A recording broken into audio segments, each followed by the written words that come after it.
बिस्मिल्लाहिर्रहमानिर्रहीम। अस्सलाम वालेकुम। क्या हाल चाल हैं मेरे सोने पैन भरावो। मैं हूँ इश्मल और आप देख रहे हैं इश्मल फूड एंड व्लॉग। तो आज मैं एक बड़ी वधिया सी आप लोगों के लिए रेमेडी लेके आई हूँ। बड़ी आसान टिप है, इतनी आसान कि अगर आप लोग इस पर अमल करेंगे ना तो आपके जो वाल हैं वो गिट्टों के ऊपर बजने लगेंगे, इतने लंबे हो जाएंगे और हर कोई आश आश कर उठेगा। तो ये मैंने अपने घर में एलोवेरा का पौधा लगाया हुआ है। तो आपने क्या करना है, इस एलोवेरा के पौधे की चंद आप लोगों ने इसके पौधे काट लेने हैं थोड़े थोड़े। तो इसकी जो गंदलें हैं वो काट लेनी है, वढ़ लेनी है। तो आप लोगों ने काट के इसके ऊपर से जो छिलका है ना वो ला लेना है। तो छिलका ला के आपने फिर क्या करना है कि उस गोदे को काट लेना है। तो मैं आपको तरीका भी दसती चलूँ कि किस तरह से आप लोगों ने इसको काटना है और किस तरह से आप लोगों ने इसका गोदा बाहर कटना है।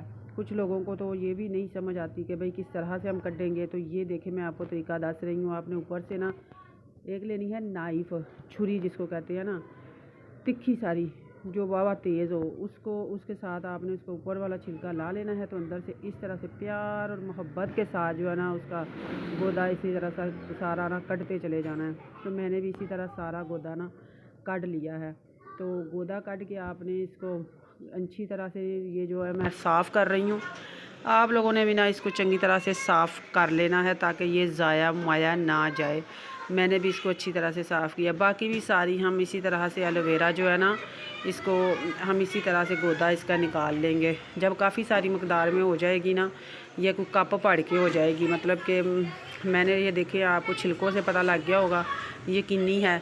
तो मैंने ये छिलके अब जो है ना हम इसको करते हैं शॉपर में डाल देते हैं।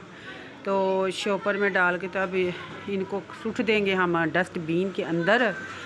तो ये एक छिलका फड़े आप इस तरह से भी इनका यूज़ कर सकते हैं। अगर आपके पास बड़ी नायाब है, पौधे थोड़े बहुते हैं, तो फिर आप इस तरह भी कर सकते हैं।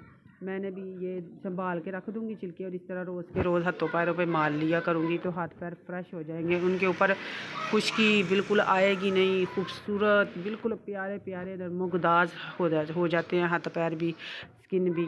तो अब हमने इसको डाला है ग्राइंडर में, जग में, जिसमें हम शेक बनाते हैं। तो उसका हमने बना लिया है शेक। तो अब हम इस शेक को रखते हैं एक तरफ। तो लेंगे हम शैम्पू, कोई भी शैम्पू जो आप अपने घर में यूज़ करते हैं, तो आप वो शैम्पू आप ले सकते हैं।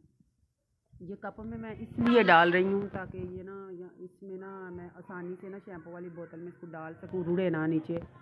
तो इस वजह से तो एक मैंने ना खाली शैम्पू का बोतल लिया है, वो इसलिए कि वो जो शैम्पू मैंने मंगाया है उसमें इतनी जगह नहीं है, उसको अद्धा करेंगे हम, क्योंकि ये मैंने नई मंगाई है। तो उसको हम अद्धा कर लेंगे, अद्धा करके उसमें थोड़ी सी जगह खाली हो जाएगी। तो फिर अब हम जो है ना दोनों में आधी आधी जो है ना एलोवेरा मिक्स कर देंगे। अलग से आप लोगों को अब एलोवेरा को मिक्स करने की या किसी चीज़ में करने की या इतना टाइम नहीं है, बिज़ी लाइफ है, नहीं कर सकते। तो बस आप इस शैम्पू को बोतल को जो है ना इसमें मिक्स कर लें। तो जब नहाने से पहले लगा लें तो 5 मिनट लाओ तो अल्लाह अल्लाह खैर सल्ला, तो आपके बाल हो जाएंगे प्यारे, सिल्की, खूबसूरत हो जाएंगे। मैं अपनी बेटी के बालों को भी यही लगाती हूँ, तो माशाल्लाह उसके बाल बहुत ज़्यादा अच्छे होते जा रहे हैं। तो अब मैंने इस बोतल को अच्छी तरह से ना शेक कर लिया, हिला के ना रला लिया है, मुस्क कर लिया है ताकि ये चंगी तरह से रल जाए शैम्पू और एलोवेरा भी।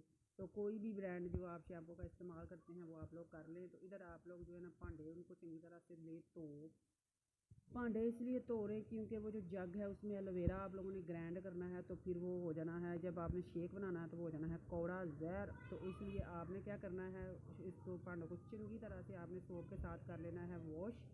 तो ये मेरी व्लॉग है, आज की वीडियो है। आई होप आपको पसंद आई होगी। तो प्लीज़ अगर आप लोगों को मेरी वीडियोज़ चंगी लगती हैं तो घंटी को भी दबा करें और मुझे इनकरेज किया करें और मेरे चैनल को सब्सक्राइब किया करें, तो ताकि हम फिर से वीडियो बना सकें। तो अल्लाह हाफिज़। तो टेक केयर ते बाय बाय। तो तुसी जो है ना बड़े सोहने भैन भराओ जेह्ड़े मैंने सब्सक्राइब कर दिओ ते मेरी वीडियो में तकदे हो, ते जेह्ड़े नहीं वेंदे वो भी वेख लवो, तो बड़ी मेहरबानी होगी।